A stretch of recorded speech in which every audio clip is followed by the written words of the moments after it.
Hi గారు, welcome to our channel. ప్రస్తుతం మనతో పాటు దాము బాలాజీ గారు సీనియర్ జర్నలిస్ట్ ఉన్నారు. వారితో ఒకసారి మాట్లాడారు. సార్ నమస్కారం. సార్, ఉగ్రదాడికి సంబంధించి కొంతమంది టెర్రరిస్టులు నిన్న పట్టుకున్నట్టుగా వార్తలు వస్తున్నాయి. మరి ఇప్పటి వరకు ఎంతమందిని పట్టుకున్నారు, అలాగే వీళ్ళకి చాలా మంది స్లీపర్ సెల్స్ హెల్ప్ చేస్తున్నారని, వాళ్ళని కూడా పట్టుకునే ప్రయత్నం చేస్తున్నారని కూడా తెలుస్తుంది. అసలు ఎవరి స్లీపర్ సెల్స్, వీళ్ళు టెర్రరిస్టులకు ఏ విధంగా ఉపయోగపడతారు సార్? నిన్న పాకిస్తాన్లో ఒక పాకిస్తాన్ కాశ్మీర్లో ఒక విజువల్ వైరల్ అయింది. అదేంటంటే ఒక నదిలో దూకుతున్న ఒక టెర్రరిస్టు ఆ తర్వాత నదిలో కొట్టుకుపోయి అతని శవం దొరకడం. ఈ విజువల్ మనకి దేశవ్యాప్తంగా వైరల్ అయింది. దీంతో అసలు కాశ్మీర్లో ఏం జరుగుతుంది, స్లీపర్ సెల్ ఇతని పేరు ఇంతియాజ్ మహమ్మద్ మాగ్రే అని చెప్తున్నారు. 23 ఏళ్ల కుర్రవాడు. ఇతన్ని ఒక దగ్గర ఈ మిలిటరీ వాళ్ళు పట్టుకున్నప్పుడు అతను టెర్రరిస్టుల గురించి నాకు తెలుసు, నేను చూపిస్తాను మీకు వాళ్ళ స్థావరాలను తీసుకుని వెళ్ళినట్టుగా అక్కడ ఫారెస్ట్లోకి తీసుకెళ్ళినాక చూపిస్తానని చెబుతూ ఉన్నప్పుడు తిరుగుతున్నప్పుడు సడన్గా అతను ఒక నది, అంటే అది విషానల్లా అంటారు దాని పేరు, ఆ విషానల్లా అనే ఒక నదిలో దూకేసి పారిపోవడానికి ట్రై చేశాడు. అయితే అది ప్రవాహం ఎక్కువ ఉండడం వల్ల అతను చనిపోయాడని చెప్తున్నారు. దాని తర్వాత అతని శవాన్ని స్వాధీనం చేసుకున్నామని పోలీసులు చెప్తున్నారు. అయితే వాళ్ళ ఇంట్లో వాళ్ళు మాత్రం లేదు, ఇతను పట్టుకుపోయి కాల్ చేసి ఈ డ్రామా ఆడుతున్నారు. దూకింది క్లియర్గా అక్కడ అడవిలో కెమెరా ఎక్కడి నుంచి వచ్చింది, పైనుంచి టాప్ యాంగిల్ నుంచి క్లియర్గా ఏంటంటే అతన్ని చంపేసి అతని కాస్ట్యూము వేరే అతనికి వేసి దూకినట్టుగా డ్రామా చేసి అతని శవం దొరికిందని చెప్తున్నారు. ఇతను క్లియర్గా చంపేసిందని చెప్తున్నారు. అట్లాగే మాజీ కాశ్మీర్ ముఖ్యమంత్రి మెహబూబ్ ముఫ్తీ కూడా ఆమె కూడా ఖండించింది దీన్ని. అట్లాగే మంత్రి సకీనా, ఇప్పుడు ప్రజెంట్ మంత్రి సకీనా కూడా వాళ్ళ ఇంటికి కూడా, ఈ అబ్బాయిల ఇంటికి కూడా వెళ్ళారు. సో ఇది ఖచ్చితంగా మిలిటరీ వాళ్ళ తప్పు ఉంది, దీని మీద న్యాయ విచారణ జరిపించాలని డిమాండ్ కూడా చేశారు. అయితే ఇక్కడ అసలు చర్చలోకి ఏమొస్తుందంటే స్లీపర్ సెల్ ఎవరు, స్లీపర్ సెల్ అంటే ఏంటి, అసలు నాకు టెర్రరిస్టులకి ఏ రకాల ఆర్గనైజేషన్స్ ఉంటాయి అన్న ఒక చర్చ ఇప్పుడు మొదలైంది. సో మామూలుగా టెర్రరిస్టులకి పాకిస్తాన్లో పాక్ ఆక్రమిత కాశ్మీర్ అంటారు, POK, పాక్ ఆక్యుపైడ్ కాశ్మీరు, తర్వాత వెస్ట్రన్ పాకిస్తాన్, ఈ 2 ఏరియాలో దాదాపు ఒక 50 నుంచి 60 దాకా ట్రైనింగ్ క్యాంప్స్ ఉంటాయి. సో ఇక్కడ ప్రధానంగా ఏంటంటే ఒక 3 రకాల టెర్రరిస్ట్ ఆర్గనైజేషన్స్ వీళ్ళకి ట్రైనింగ్ ఇస్తుంటాయి. ఒకటేమో LET, లష్కర్-e-తైబా, రెండేమో JEM, జైష్-ఈ-మహమ్మద్, మూడేమో హెజ్బుల్లా ముజాహిదీన్. ఈ 3 రకాల ఆర్గనైజేషన్లు ఈ 60-70 క్యాంపుల్లో ఈ టెర్రరిస్టులకి ట్రైనింగ్ ఇస్తారు. ఇందులో ప్రధానంగా ఏంటంటే కాశ్మీర్ నుంచి చాలామందిని తీసుకెళ్ళి ట్రైనింగ్ ఇస్తారు.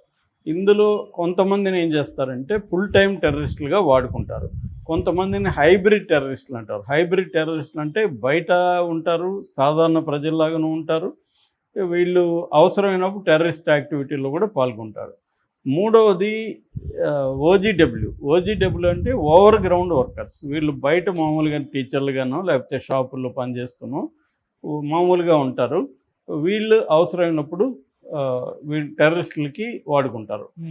ఇక 4వ రకం స్లీపర్ సెల్స్ అనేవి వాళ్ళ ఇళ్ళల్లో వాళ్ళకి కూడా తెలియదు, సైలెంట్గా ఉంటారు. స్లీపర్ అంటేనే సైలెంట్గా ఉంటారు, వాళ్ళు ఎక్కడ ఇది చేయరు, వాళ్ళు డైరెక్ట్గా టెర్రరిస్ట్ యాక్టివిటీలో పాల్గొనరు. వాళ్ళు చేసే పని ఏంటంటే టెర్రరిస్టులకి రకరకాల హెల్ప్ చేస్తారు. ఆ హెల్ప్ చేసేది ప్రధానంగా ఏంటంటే ఏ రకమైన హెల్ప్ అంటే వాళ్ళకి ఫుడ్ లాజిస్టిక్స్, బేసిక్గా ఫుడ్ సప్లై చేయడం కావచ్చు, ఆ తర్వాత ఇన్ఫర్మేషన్ కలెక్షన్ అంటే ఇప్పుడు ఒక దగ్గర అటాక్ చేయాలి, అక్కడ సెక్యూరిటీ ఫోర్సెస్ స్ట్రెంగ్త్ ఏంటి, వాళ్ళ దగ్గర ఎటువంటి ఆయుధాలు ఉన్నాయి, ఏ టైమ్స్లో గస్తీ కాస్తుంటారు, ఏ ప్లేసుల్లో ఉంటారు, ఇటువంటి వివరాలు. అట్లాగే టార్గెట్, ఎవరినైనా చంపాలనుకున్నప్పుడు ఆ టార్గెట్ డైలీ హ్యాబిట్స్ ఏంటి, ఎక్కడెక్కడ ఏది ఉంటారు, రిక్కీలు చేయడం, ఇవన్నీ చేసి ఇన్ఫర్మేషన్ని పర్టికులర్ టెర్రరిస్టులకి అందజేస్తారు. సో దీనికి సంబంధించి వాళ్ళు సమాజంలో ఎలా బ్లెండ్ అవ్వాలి, ఎవరెవరితో ఎలా సంబంధాలు పెట్టుకోవాలి, ఏ లైఫ్ స్టైల్ ఎలా ఉండాలి, ఇవన్నీ కూడా ట్రైనింగ్లో వాళ్ళకి నేర్పిస్తారు. స్లీపర్ సెల్స్ సపరేట్ ట్రైనింగ్ ఉంటుంది, ఎందుకంటే వీళ్ళు బ్లెండ్ అయిపోయి మామూలుగా ఉండాలి సమాజంలో, వీళ్ళు రెగ్యులర్గా మసీదులకు వెళ్ళాలి, రెగ్యులర్గా యాక్టివిటీస్ సమాజంలో ఎంత యాక్టివ్గా ఉంటే అంత యాక్టివ్గా వెళ్ళిపోవాలి. ఎందుకంటే అప్పుడే వాళ్ళకి రకరకాల ఇన్ఫర్మేషన్ వస్తుంది కాబట్టి యాక్టివ్గా ఉండాలి, సోషల్గా యాక్టివ్గా ఉండాలి. వీలైతే ఆర్గనైజేషన్లో కూడా చురుగ్గా ఉండాలి. బయట పెళ్ళిళ్ళు కావచ్చు, ఫంక్షన్లు కావచ్చు, ఇటువంటివి బంధువులతో కావచ్చు, ఇది యాక్టివ్గా ఉండేట్టుగా వాళ్ళు ప్లాన్ చేస్తారు. సో ఇన్ఫర్మేషన్ కలెక్ట్ చేస్తారు. దాని తర్వాత ఫుడ్ సప్లై కావాలంటే ఫుడ్ సప్లై చేస్తారు. దాని తర్వాత సేఫ్టీ హౌసెస్ అంటారు, సేఫ్ హౌసెస్ అంటారు. సేఫ్ హౌసెస్ అంటే టెర్రరిస్టులు వచ్చినప్పుడు ఉండడానికి, ఎందుకంటే రెగ్యులర్గా పబ్లిక్ ప్లేస్లో లాడ్జీలోనో ఇంకెక్కడన్నా ఉంటే ఈజీగా దొరికిపోతారు కాబట్టి సపరేట్ హౌసెస్ క్రియేట్ చేసుకుంటారు వీళ్ళు. దానికి మళ్ళీ ఫ్రంట్ ఎండ్లో వీళ్ళ నమ్మకమైన వాళ్ళని పెడతారు. వీళ్ళు లోపలే ఉండిపోతారు, మిగతా బయట జనంతో డీల్ చేయాల్సిన వాళ్ళందరినీ డీల్ చేస్తారు. అట్లాగే ఒక యాక్షన్ అయిపోయినాక, ఎవరినో చంపడం ఇంకొకటి అయినాక కూడా సెక్యూరిటీ ఉంటారు. మామూలుగా మిలిటరీ కానీ పోలీసులు కానీ ఏం చేస్తారు, ఈ మెయిన్ పబ్లిక్ ప్లేసుల్లో వెతకడం, లేకపోతే హైవేలలో రూట్లలో చూడడం, బస్ స్టాండ్లు, రైల్వే స్టేషన్, ఎయిర్పోర్ట్లో చూడడం, ఈ జనరల్గా చేస్తుంటారు. కానీ ఇప్పుడు వచ్చి మన ఆఫీస్ పక్కనే ఫర్ ఎగ్జాంపుల్ రూమ్ తీసుకొని ఉన్నారనుకో, మన ఎవరో ఆఫీస్ ఉందేమో అనుకుంటాం. ఆఫీస్ అనేది సేఫ్ హౌస్. ఫర్ ఎగ్జాంపుల్ బయటికి ఫ్రంట్లో ఆఫీస్ లాగా ఉంటుంది, వెనక వీళ్ళు ఉంటారు. సో ఎవరికీ అర్థం కాదు.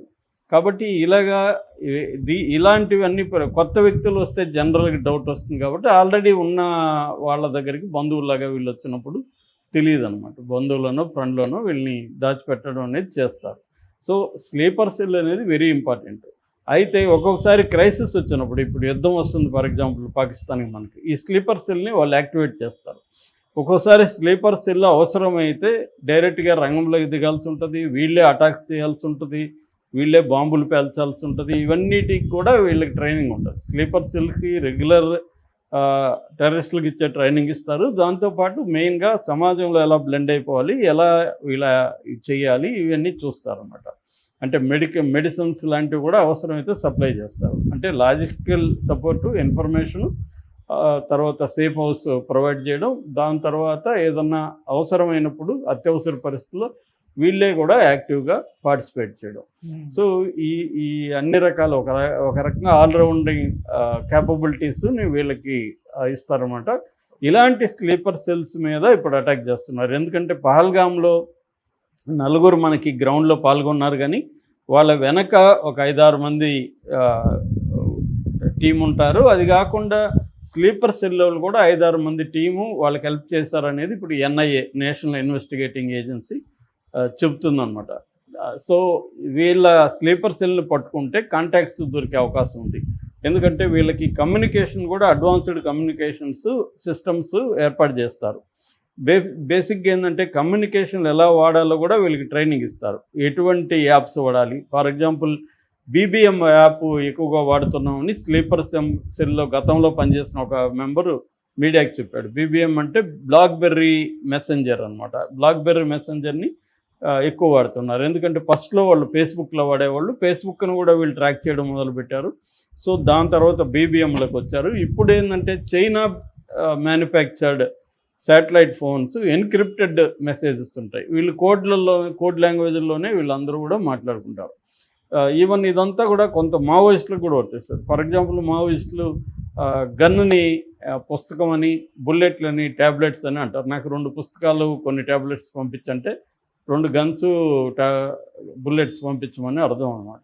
బయటికి చూసేదని వీళ్ళు చదువుకోవడానికి పుస్తకాలు అడుగుతున్నారు, వీళ్ళకి హెల్త్ ఇష్యూస్ ఉన్నాయి, ట్యాబ్లెట్లు అడుగుతున్నారు అనుకుంటాం. సో అలాగా ప్రతిదానికి కోడ్ లాంగ్వేజ్ ఉంటుంది. ఆ కోడ్ లాంగ్వేజ్ని బట్టి వీళ్ళు యాక్టివిటీస్ మొదలు పెడతారు.